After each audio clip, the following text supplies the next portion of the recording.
हम पहले क्वेश्चन की तरफ चलते हैं। पहला क्वेश्चन है, B.R. अम्बेडकर और महात्मा गांधी के मध्य सन 1932 में हस्ताक्षरित पुनः समझौते में प्रस्ताव था।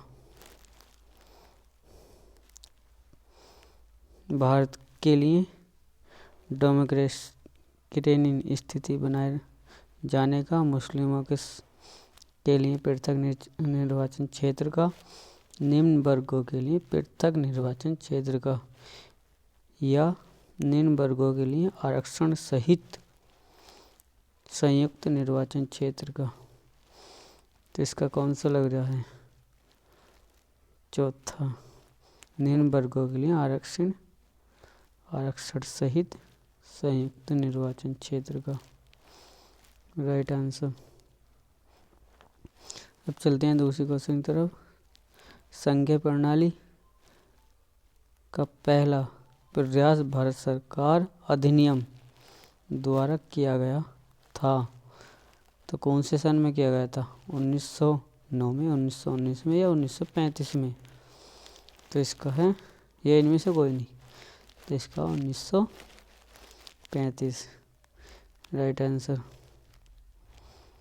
तीसरे क्वेश्चन है, संविधान सभा पुनर्गठित में देशी रियासतों के लिए कितने प्रतिनिधि थे? तो कितने प्रतिनिधि थे जो देशी रियासत थे? तो इसमें है 70 थी देशी रियासतें। अब चलते हैं चौथे क्वेश्चन की तरफ। संविधान सभा के संवैधानिक सलाहकार कौन थे? शरत चंद्र बोस, के.एम. मुंशी या रफ़ी अहमद किदवई या बेनगल नरसिंह राव? कौन थे इनमें? थे बेनगल नरसिंह राव। पांचवा क्वेश्चन, संविधान सभा के कितने उपस्थित सदस्यों ने संविधान पर हस्ताक्षर किए?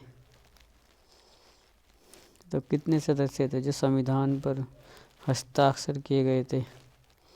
पांचवा क्वेश्चन है, इसका है 282 सदस्य थे राइट आंसर। और धर्मनिरपेक्षता का अर्थ क्या है? जो धर्मनिरपेक्षता होती है उसका अर्थ क्या है? राज्य सरकार सभी धर्म के खिलाफ या राज्य सरकार द्वारा एक धर्म को स्वीकार, ये भी गलत हो सकता है। और यह राज्य सरकार द्वारा किसी धर्म को स्वीकार नहीं करता। हाँ, राज्य जो कोई सी भी सरकार हो, राज्य सरकार एक धर्म को स्वीकार नहीं करता, यही सही आंसर है इसका। और चलते हैं सातवें क्वेश्चन की तरफ। 42वें संविधान संशोधन अधिनियम 1976 द्वारा प्रस्तावना किस शब्द को नहीं जोड़ा गया? धर्मनिरपेक्षता को, समाजवाद को या गुटनिरपेक्षता को या एकता और अखंडता को? तो सातवां क्वेश्चन, यह गुटनिरपेक्षता। अब चलते हैं आठवें क्वेश्चन की तरफ। संविधान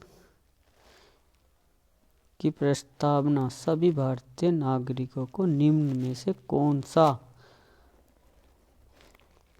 उपलब्ध कराने के लिए बाध्य नहीं करती? सामाजिक न्याय, राजनीतिक न्याय, विचार की स्वतंत्रता या पूजा की समानता? इसका आठवां क्वेश्चन का है चौथा, पूजा की समानता सही है। भारतीय संविधान के संबंध में कौन सा कथन सही है? यह एक मौलिक संविधान है, यह दूसरे देश के संविधान से प्रभावित है या दूसरे देश के संविधान की बिल्कुल नकल है? तो इसका क्वेश्चन दूसरा है, यह दूसरे देशों के संविधान से प्रभावित है। हाँ, कई देशों से मिलकर बना है, कई देशों के संविधान से मिलकर अपना संविधान में बना है। भारत का संविधान अपना प्राधिकार किसने प्राप्त किया? यह भारत का संविधान अपना प्राधिकार किससे प्राप्त करता है? भारतीय स्वतंत्रता अधिनियम 1947 से, या समाज के सभी वर्गों के लोगों द्वारा प्रतिनिधित्व संविधान सभा से, या भारत की जनता से, या राष्ट्रपति के सर्वोच्च न्यायालय से। इसमें भारत की जनता से। हाँ, भारत का संविधान जो प्रस्तावित है, सही आंसर।